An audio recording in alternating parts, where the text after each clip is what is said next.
thank you all for being here for the first research conversation of this spring 2023.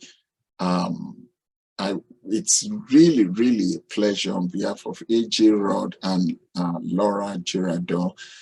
Really a pleasure to welcome Dr. Stephany RunningHawk Johnson to be her presenter today. Stephany is an assistant professor of cultural studies and social thought in education here in the college. Research focuses on recruiting, retaining, and supporting Indigenous and underrepresented minority students who are majoring in science fields at different universities. She is interested in how the way science courses are taught can create barriers for these students. Stephany works with local tribes to incorporate place-based education and Indigenous traditional ecological knowledge to increase Indigenous students' sense of identity and belonging in university settings. She also conducts research on how non-Indigenous instructors can decolonize their curriculum and teaching practices. Stephany's program of research and work focus on nation building, tribal sovereignty, and empowering Indigenous communities and students to advance social justice. She intentionally works to prepare teachers to challenge colonialism and to create inclusive and welcoming learning environments for their students and colleagues. That's what some of those you can get on Stephany's faculty profile, but let me touch on something personal now. Stephany came here to the College of Education and actually hit the ground running. As an assistant professor, she came in and we had a $2.5 million CRIS project that was, a little bit all over the place then. Just needed someone like her to come in. And she came in at the right time, helped us a lot on that project. She worked on that $2.5 million CRIS project. It was funded by the National Science Foundation. She also, even in a short time here, has been a co-investigator on a Christian project funded by the U.S. Department of Agriculture. Some of you may not know this. Stephany was among the first set of faculty in the College of Education who will apply for the National Science Foundation Career Grant, which was really, really new initiative for our college. Typically, faculty in engineering and sciences mostly apply for career grant, but we are rubbing shoulders with them this year, and I'm really, really keeping fingers crossed that our proposal might be funded. We are fortunate to have such a great scholar here today as our speaker. Stephany is not just only a great scholar, she is a great colleague and a friend to many of us. Please join me in welcoming Dr. Stephany RunningHawk Johnson this afternoon. Stephany, over to you. Yes. Oh my goodness, Shola, thank you so much. That was such a lovely introduction. I appreciate that. When you list out all those things, it all sounds so fancy and so formal. And hopefully this presentation isn't super fancy or super formal. And so hopefully that's okay with everybody. I'm going to just today talk about this one project that I've been working on.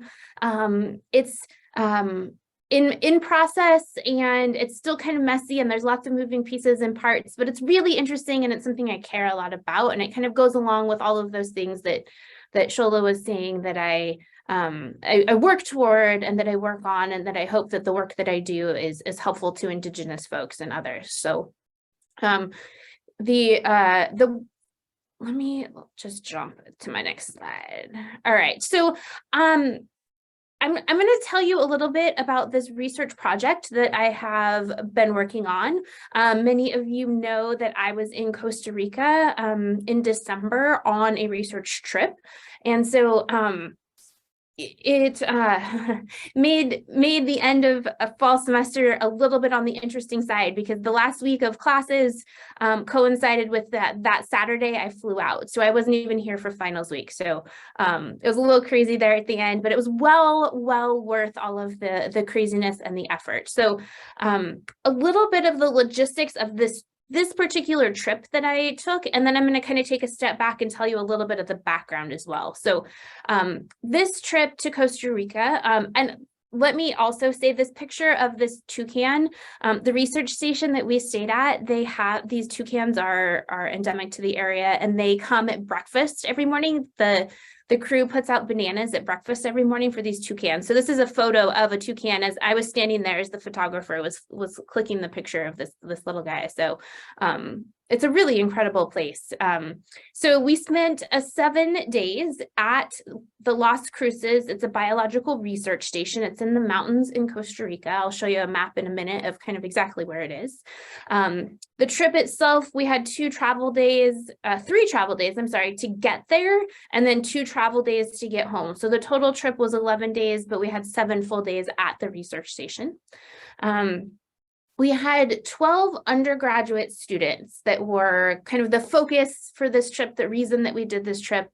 And all of these students are undergraduates who are doing some sort of STEM major, and they are all Indigenous students from across the US. So one of the things about this experience that's really interesting, and I'm going to talk a lot about it today, is the fact that we are having this cultural exchange happening, because we had 12 different students, but I believe they were from 9 different tribal nations, right? So we weren't bringing a group of students that all knew each other. Only a few of them had met each other before, or knew each other, or were members of the same tribal nation. So lots of different cultures coming together, even though we could lump them all under the term of Indigenous to the US. We also had 7 mentors who came to lead some of these research projects these students were doing. 3 of the mentors were Indigenous people. 1 identifies as Hispanic, and then we had some white folks as well come and be mentors. And while we were there, we had 7 different research projects going. So the students were able to pick a project that they wanted to work on. There were 2 or 3 of them in each group, and they got to work on these science projects. They got to do research in the jungle of Costa Rica while we were gone. In addition to those folks who were there, I was doing research on the researchers, kind of that meta level. So I'm a social scientist at this point, although I was a STEM undergrad back in the day. And so I was doing, and I'll tell you all about it, research with the people, these students and these mentors. We also had a photographer who came along on the trip, and most of these photos that I'll show today, she gets credit for those. We had a couple folks who were leading logistically, making sure we had places to stay and food to eat and all of those kinds of things, as well as being interpreters for us. Not many of the folks on the trip spoke Spanish, and certainly most of us, even if we spoke some Spanish, were not fluent by any means.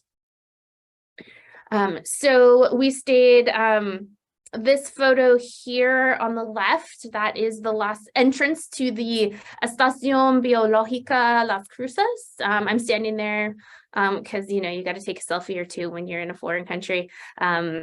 And it's a really incredible place. You can see how beautiful it is just in that one little snapshot.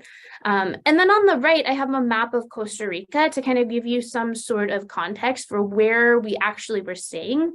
And one of the things that's been really funny is I tell people I went to Costa Rica and they think that I went on this tropical vacation. And that's very much not the case.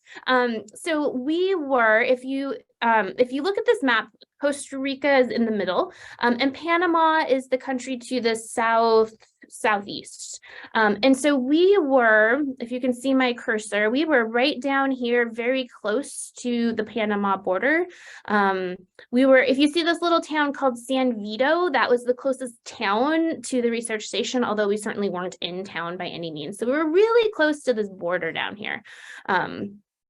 And in fact, the folks that are Indigenous to the area actually currently reside in what is now considered Panama. So we were up in the mountains. We were not on a beach by any means. We were getting lots and lots of rain. And the weather was nice, but it certainly wasn't what you would think of as tropically. What I did want to let you all know is that this is kind of an ongoing project. We do have a previous paper that just got published this last fall, so that was really exciting. But the authors on this, you can see Jessica Black. She is a professor at Heritage University, and she is one of the people who's kind of leading this project. And she asked me to jump in. She's somebody that I do work with. I did a lot of my dissertation research with Heritage University, being that they're on the Yakima Reservation. They're kind of in a unique position of working with Indigenous students. And so Jessica asked me to kind of jump in, and she's been running trips down to this area. The last one actually was in Panama, and she works with Celestino Gallardo. He is the one of the leaders of, they call it a comarca. It's very similar in many ways to a reservation, a native reservation here in the US. So the comarca is the indigenous territory for the Ngäbe folks that live down there. That's the indigenous group there that we were working with. And so we have already done some work around what does it mean to take indigenous students from the US who are underrepresented in STEM, as you are all very aware, I'm quite sure. And what does it mean to take them and do some sort of cultural exchange, do some sort of study abroad with those students, and to do so in a way that's very reciprocal, to do so in a way that's very respectful of the community that they are traveling to, and to really think about how it's an exchange rather than a one-way, we're taking students and we're giving them this knowledge, right? But instead, we're kind of trying to think about it as we're exchanging knowledge and we're learning about each other and from each other. And that the Ngäbe folks who are indigenous to Costa Rica and Panama have just as much, if not more, to teach us than we do to teach them or to help them out. So we do have a paper out there. If you're interested, let me know. I'd be happy to send it to you. But so there's a little bit of background work on thinking about the reciprocity piece and why it's important to kind of rethink and reframe what a study abroad project might be, to kind of do a critique of some of the traditional US study abroad, where it's a very colonial mindset of we're going to go extract something from this community. We're going to go tell them what they need to do. If we're going to help them, then we know best. So really flipping that around, really thinking about what does that community that we're traveling to, what do they want, what do they need, and what are they want to teach us in exchange for what we can go and help with and learn from them and teach them as well. So that's kind of the background for this particular trip. And like I was just talking about, this project is really about thinking through study abroad and differently, doing it in a very social justice minded way, specifically for Indigenous students, and thinking about the Indigenous students from the US, as well as the Indigenous folks in the communities that we go visit. What does it mean to truly create some sort of equity and participation for the students coming from the US? We think about students that are able to go participate in a study abroad. Who are those students? Well, they're usually not students who are brown or Black. They're usually not students who don't have a lot of financial support, who might be struggling in school, who have family commitments, right? So how do we change that? How do we make study abroad accessible for all of our students? In multiple ways of thinking about that. Really thinking about doing this kind of an experience in an anti-colonial framework, so that it's not extractive, so that it is not harmful to any of the communities, to any of the participants, but that it's supportive and useful and helpful for all of those folks, which really, of course, means that we have to take the host community into account. And in this case, we had Celestino, who was really fabulous about telling us what they wanted and what they needed, and what would be helpful, rather than, trying to come up with what we thought would be useful for the folks that we were visiting. So our research questions for this project were really kind of broad questions. So really thinking about, and this is one of the things that I was really focused on and working toward as I was there on this trip. So what does having an international research experience do for Indigenous students, the US students? And in this question, we wanted to explore it in an educational sense, of course, but also in a sense of like, who are these students? What does this mean for them in a personal ways, as well as in educational ways? We had a sneaky suspicion that the cultural exchange was going to be really important. And so wanting to learn more about how and why that cultural exchange piece between participants, as well as like within the group itself, as well as with the Indigenous folks, the Ngäbe folks from the Panama, Costa Rica area. What did that mean for students? What was the impact of that on the students? I was curious too. Some of the mentors were themselves Indigenous folks. Some of them were not. And I'm curious about the importance of that and what that impact has on the students who are doing this work. Did our US participants learn from the Ngäbe? And that's how you pronounce this word. It's kind of an interesting word. It's not necessarily intuitive. If you know anything about Indigenous languages, writing them down can often be challenging. Really curious what our participants from the US learned from those folks, and how they were thinking about international work and doing study abroad differently as a result of spending time with the Ngäbe. And then also we were curious about students, if they changed their plans or their thoughts or their ideas about doing more research. Like, did they go do this work and think, hey, this research is really cool and I want to do more field work, I want to do more research, I want to do more of this? Or maybe they went and they didn't like it. I don't know. That was a question. But also, did it change their thoughts about graduate school? Did it make them more the hope, of course, is that it made them more likely to want to go to graduate school, or to at least see that as an option for themselves. So the focus really for my piece of this research was the cultural pieces, right? Because we had students from different tribal nations that come from different cultural backgrounds. And what did it mean to have that group of students? These students very rarely get the experience of being in a group of only Indigenous people. And when the students were just in a group of students, that was the case, and we designed it that way on purpose. So I was really curious on what that meant to them, especially in an educational setting, right? They very, very rarely get to go into some sort of educational setting and only see Indigenous people in the room with them. I was curious about how that happened with the students and the mentors, what that dynamic looked like and meant. And then, of course, between our US folks and our Ngäbe folks that we were there with. So my methods, this part of the trip, this part of the research, this part of the experience, I mostly just followed people around for the week and talked to them. That's really a lot of my role in this. And so the first 4 days were simply fieldwork days. And so I spent 4 days hanging out with different groups of people doing their research projects. Whatever they were doing, I said, let me help you. What do you need? What do you want? Tell me what you want me to do. And oftentimes that was, like carrying heavy things through a muddy jungle. And that was perfectly fine. It was actually really fun. At the end, I did interviews with many of the students. So I do have a lot of interview data with the students. I was also fortunate enough to be able to do interviews with the Ngäbe folks that were there, while we had an interpreter who could speak Spanish.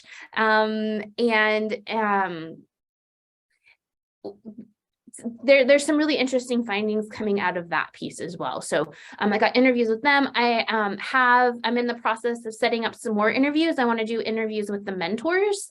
I knew that I could get professors to talk to me over Zoom after we got back, so they weren't my priority while we were there. And there's a few of the students that I'm going to come back to and see if they'll do some interviews with me now that we've been back for a little while.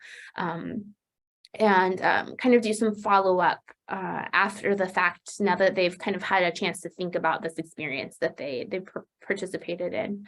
At the end of the week, students put together posters. Because they were doing science projects, they collected data, they analyzed their data, they put it together in a poster such as you would see at any conference, and they presented those for everybody. As you can see in this picture here, it's an example of one of the posters being presented. So those posters and those presentations are also pieces of data that I'm using to analyze for this research project.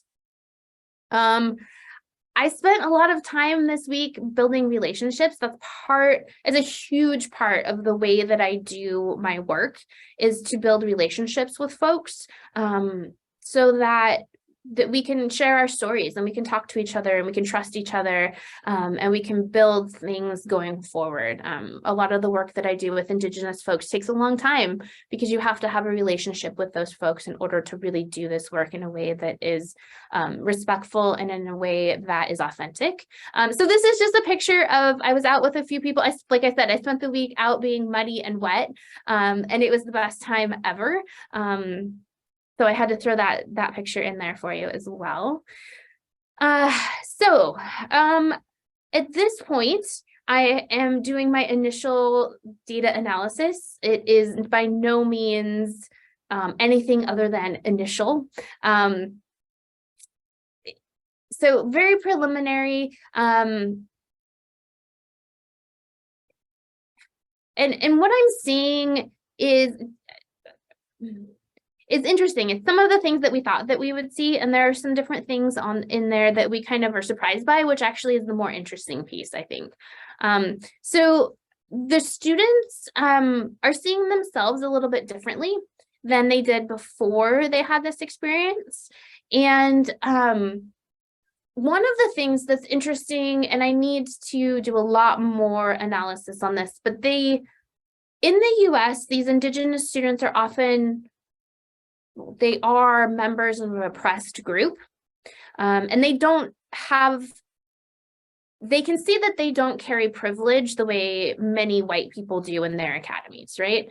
But when we took them to Costa Rica, that paradigm shifted for them. They became a member of a privileged group, and seeing them, listening to them talk about that experience is really, really interesting. And I think it's something that's really valuable for these students going forward. And so there's something really cool in there, and I got to dig into that a lot more, but they definitely kind of switched the way they see themselves in a certain way.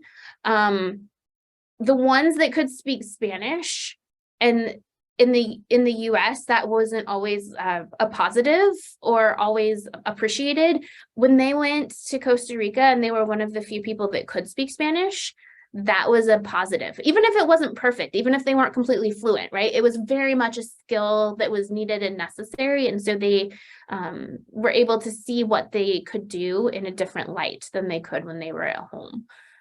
So there's a couple interesting things to dig into there. They also see themselves as scientists now. Like they went and did a real science research project, and that really is cool for them to see themselves in that way. Another thing that was really interesting that I kind of suspected going into this is that spending time with a group of Indigenous scholars is really impactful for these Indigenous students. And I would say it was impactful for the Indigenous mentors as well. And just being able to spend that time with each other, to learn from each other. It was really, really amazing on the trip. So we flew into the capital city of San Jose, and then we had to take a bus to drive to the research station, which was a whole day on a bus. on mountain windy roads. It's a long trip. If you're car sick, don't do it. But the students were immediately like, oh, hey, well, how we say that word in my language is this, right? They were immediately sharing things about themselves from home with each other and exchanging pieces of who they were very openly and very proudly, using the pieces of language that they knew.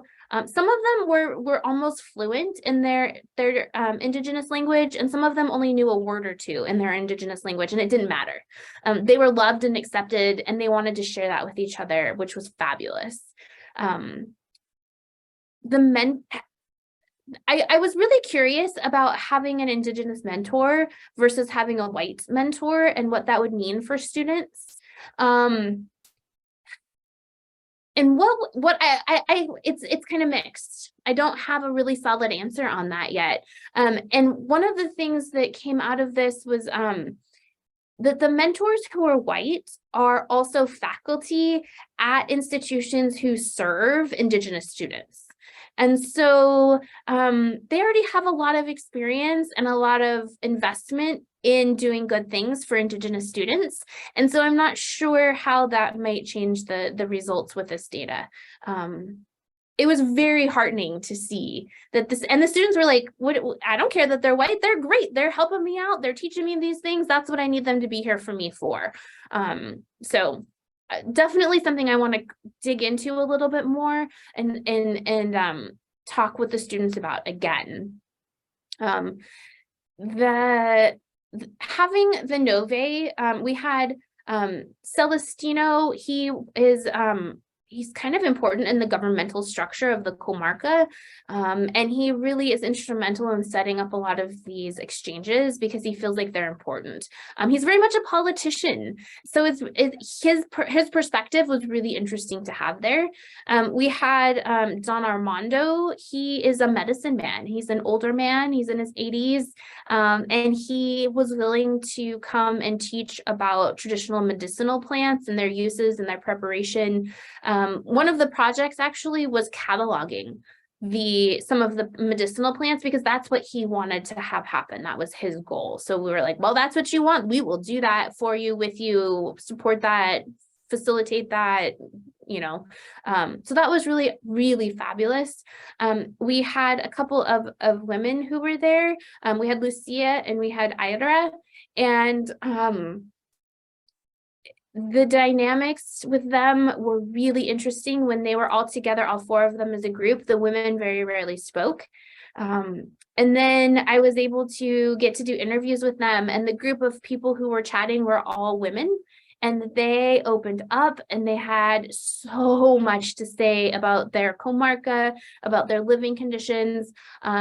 Lucia is the head of their, they call it their artisano, it's like all of the artisans. Like, so the women are incredible artists, and they create beaded earrings, they create bags, they create baskets, they create, and it's all artwork. And she is the head of selling all of these things for their comarca. And she has a lot to say as well about the politics and the governmental structures. And so it was really, really fabulous. And so having the students from the US be able to interact with these folks from the comarca, the Ngäbe, were willing to share some of their cultural knowledges, experiences, thoughts. It was really fabulous, and really, like, the students were kind of like, oh, wow, this is incredible. So that was really fabulous as well. That's really initial. It's really not ready to be written up in any way, but that's where I'm at with it. Diving, I'm you know, in the middle of getting through a lot of that and figuring out what else I need to go back and ask people again. So next step is more. As we all know, this research project, how it works, more interviews, more data analysis. There's papers to come out of this. I can see all sorts of things that we could, all sorts of directions that we could go with this, all other things that we can learn from it. Hopefully there will be more trips to Costa Rica and Panama to work on this with these folks. And you can see on this slide the photos of the Ngäbe that were there with us. So that's kind of where we're going, I think. And this is just a thank you to the people who sent us on this research trip, the NSF, All Nations Alliance for Minority Participation, Heritage University. So I will stop there, and I would love to hear questions, comments, thoughts, whatever I can, answer for people, or what would make sense next. Stephany, I have a question. That was fascinating. That was really rich and uplifting, really interesting to listen to. You talked about, I think you said there were 12 students in 9 tribal nations. Is that correct? Mm-hmm. How did the different cultures of those, you talked about them being indigenous, but then you also said that they were particular tribes. Mm-hmm. How did that have any play into the work that they did, or any of the dynamics that were present during the time you were there? Yeah, thank you, AG. I think that's a fabulous question, and it's something that yes. So there's kind of this category of indigenous people, right? And when you peel even just a tiny layer off of that, what you find is that each tribal nation is different. It's unique. They have their own government. They have their own traditions. They have their own histories. They have their own way of doing things, right? So it's by no means a monolithic title of indigenous. And yet there are definitely similarities and things that pull those people together and connect them, right? And so I think it was really, most of the students had one other student from their university. So they most of them had somebody that they knew that they were coming with. Not all of them, but most of them. But what I noticed is when you bring a group of people together like that, often it's really awkward at first. People have that moment of like trying to get to know each other, of kind of feeling each other out. And the thing I noticed the most is that awkwardness wasn't present, or was very minimally present. The sense of community and the sense of acceptance and was really incredible among these students, right? They kind of came together and just like immediately started talking to each other, immediately started sharing with each other, immediately had some sort of connection. And that was really kind of incredible. And I really do think that having them all be indigenous folks, that particular shared experience really brought them together in a way that was unique, and that I think we need to do more work of making happen more often. Does that answer your question, AG? Yes, it does. It brings up more things that I'd be interested to talk to you about, but let's have some other folks jump in and ask some questions of this wonderful presentation.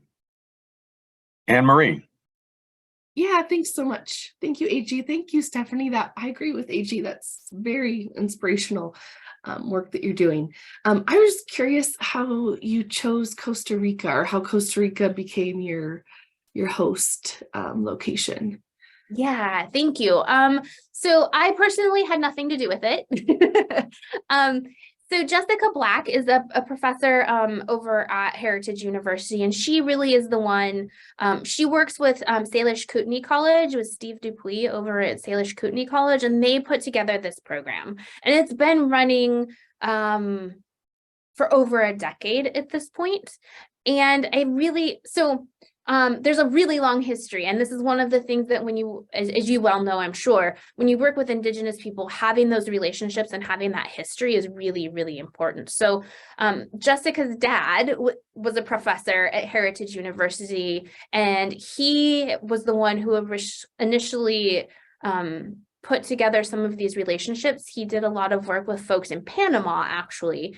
And so Jessica through her dad and then through her own work, has been traveling to Panama and to Costa Rica and working with the Ngäbe for decades at this point. And so that connection to the Ngäbe folks, especially with Celestino Gallardo, is the way that this location was chosen. It's because that connection was already there, and because the Ngäbe wanted to partner with Jessica, with Heritage, with Salish Kootenai College to come. So they felt, the Ngäbe felt comfortable enough to say, yes, we want to partner with you. And yes, it's okay for you to bring these students and come do this work with us. And so some work has been done in Panama, some work has been done in Costa Rica, but really what the connection is that connection with the Ngäbe. Indigenous folks don't necessarily, the socio-political border between Costa Rica and Panama is a colonial imposed border, right? And so that wasn't always, the Ngäbe don't really, they recognize that border because they have to now, but for them, that's all of their homeland and territory. And so that's the connection. And the location in Costa Rica, that research station is a really nice place to be able to go to conduct the research. So that's also part of why that particular place was picked. Thank you. Yeah. Sounds fascinating. Yeah. I had a lot of learning to do myself about all of that we could talk about the history of all of this for days and days and days. I had a lot of learning to do, still have a lot of learning to do about that part. Other questions?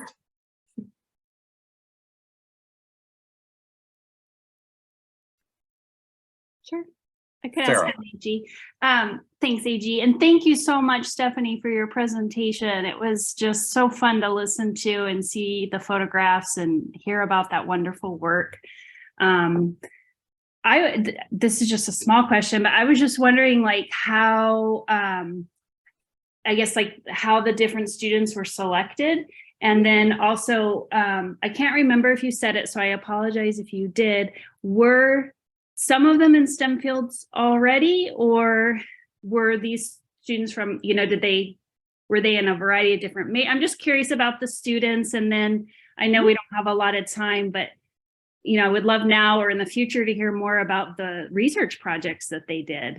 Yeah, that's a fabulous question. So the students have to be enrolled at one of the schools that is part of the All Nations LSAMP Alliance. So that's, they have to be at one of those schools, and they have to be an Indigenous student. And how that is defined can be a little bit, we can talk about how you would define that, but they all are Indigenous.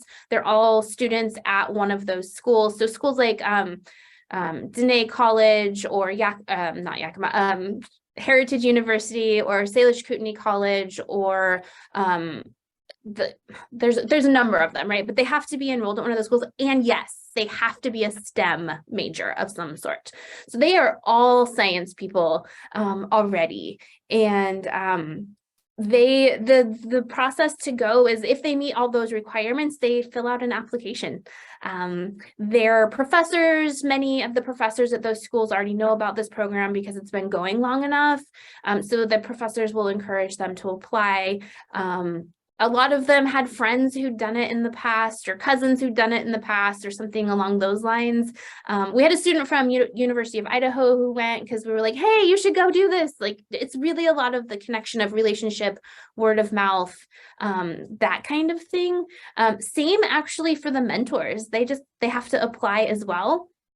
They have to be a professor at one of those universities, colleges as well. They don't have to be Indigenous. That is a difference for the mentors.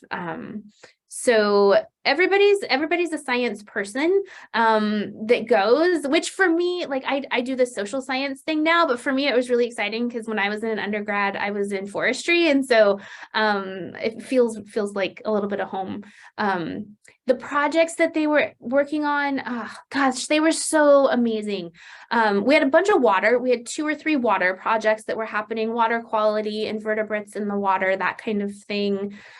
We had a butterfly, somebody studying butterflies while they were there. We had an invasive species group that was out there. They also put some trail cams out just to see what we could see. Funny story later, if anybody wants the funny story on that one. There was a group that was studying bats, which was really fascinating. Actually, I got to like lay down on the, well, I didn't lay down because there was bat poop everywhere, but you could like stick your head in this hole in this tree and look up the tree and see all the bats in there. It was the coolest thing. I'm probably missing something, but those are a few of the different projects that the students were working on. It was really interesting, that stuff. Cool, thank you. Oh, spiders. There was a spider web one too. Yeah. Yeah. Other questions? Hi, Stephany. Shola here. Thank you again for the very good presentation. Over the years, I have learned a lot from you, from Francine, Zoe, about key pillars of working with indigenous populations. So, I mean, in a forum like this, I think it would be great if you can just tell us 2 or 3 key pillars. I mean, how do we go about this? Because I remember that Chris project, I came in with a framework, and that framework certainly was not going to work, but I learned fairly quickly that things are done very differently with that population. So what would you say are 2 or 3 key things to watch out for in working successfully with indigenous populations? That's a fabulous question. Thank you, Shola. And you have been fabulous about listening to our suggestions as we've worked together. You've heard me say over and over and over again today already that how important relationship is. And so I will say that probably would be, for me, the #1 thing is that relationships. If you're going to work with indigenous populations, you have to take the time and put in the effort to build relationships in order for them to be willing to open up, to be willing to trust you in some way. And there's really good reasons that indigenous populations don't trust white people and don't trust academies and institutions, right? So if you're representing an institution like we all do, taking the time to let them not just learn about them, but let them learn about you is really important. So relationship building is absolutely key. It's #1. One of the other things I think is really important is this idea of reciprocity, of I don't want to, oftentimes I think as university folks, as professors, we spend a lot of time to get where we are. We've learned a lot, we've put in a lot of effort. And in our field, we are an expert, right? And I think that we really need to take the time to check ourselves when we go into an indigenous community, because they're the experts in their communities. And so this idea of reciprocity, of learning from each other, that it has to go both ways, I think is incredibly important as well. A lot of times for me, what that looks like is I stop talking and I listen. So lots of listening and lots less talking in those kinds of situations is really key. And then the third thing I think I would highlight is that all indigenous communities are based in place. Their land is really important, the way that they think about who they are, their languages, it's all based in where they're from. They're indigenous to a place, and that's who they are. So thinking about respecting the land, the place, and when I say land, I don't just mean like the piece of ground or the piece of dirt. I mean everything that's encompassed in that place, right? The land, the dirt, the plants, the animals, the air, the water. We think of all of those things as our relatives, right? It's not. It's a real different worldview in so many ways, and so taking the time to consider how an indigenous population group person is connected to their place is also really, really important work to do. And when we went to Costa Rica, right, we were listening to these Ngäbe folks, and they were generous enough, because of the relationships that have been built over time, they were generous enough to share with us their knowledge, at least some of their knowledge of that place. And it was our job to stop and listen and let them be the experts and to learn from them, and then to offer them our expertise in whatever way they wanted it. Thank you. Yeah. That's really great. Anyone else, please?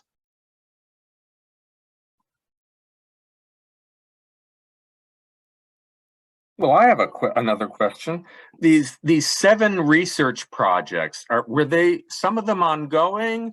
Were they chosen by the people that were at the station for the students to do? Did the students have input on what to do and so forth? How did that all work? Yeah, that's a great question. Thanks, AG. All of the above is the easy answer. One of the projects, the Invasive Species Project, has been ongoing over time, because part of the project is like the progress of the invasive species out into the jungle. Like, how far out is it made it over the course of how many years, how many, like, what's the density of the plants, all of that kind of thing. So that one's an ongoing project. Some of them, the professors, the mentors that were coming, had an idea of kind of what they wanted to do. And then the students, so the students all got to pick which project they wanted to be on. They had a first and second choice, right? So they could kind of spread them out, but also students got to kind of pick what they wanted to do. So the professors came, the mentors came with an idea, what they were an expert in, like the person who was an expert in bats. Wanted to do something with bats, but then the students really were able to kind of direct the research. She would give them ideas about what they could do, and then they would get to decide what it was they actually wanted to do and how they, like, what their research questions were. Almost all of the groups, the students were able to come up with their own research questions. Like the water groups, kind of the same thing. The mentor was really there to guide, but they were really fabulous about giving the students a lot of autonomy and a lot of leadership in at least making some of those bigger decisions. Maybe, you know, the mentor would be like, okay, here's technically how we need to do this research. Here's how you use a water quality sensor, right? But the students got to think about how far apart do we want to take measurements? What kinds of places in a stream, in rapidly moving water versus a pool, like, right? So the students had a lot of choice in a lot of this kind of thing. And it was really student directed for the most part, with those mentors there, of course, to give a lot of guidance and expertise. Some of the mentors were like, oh my gosh, these kids drug me everywhere through the jungle, and I am so tired right now. And it was great. So yeah. Wonderful. We're just about out of time. Is there anyone have a short, quick question they'd like to ask? A burning question? If not, let's give a round of applause for this wonderful presentation by Stephany RunningHawk Johnson. Great job, Stephany. Great job. Can I just say how fun it is at this point to jump into one of these things and know all the faces on the screen, whereas like 2 years ago or 3 years ago, I was like, I don't know anybody. So this is fabulous to look at my screen and look at your faces and know everybody. Thank you. Great. We're all so supportive. Yes. Wonderful. Okay. Thank you, everyone. Shola, do you want to say, or Laura, on our next presentation really quickly before people leave? Yes, I just wanted to thank you again, Stephany, and thanks to everyone for being here today. I just want to remind us that Tuesday, February 21, we will have our next research conversation, and Dr. Judy Morrison from the WSU Tri-Cities campus will be our speaker for that day. So looking forward to another exciting talk on that day. Thank you. Thanks,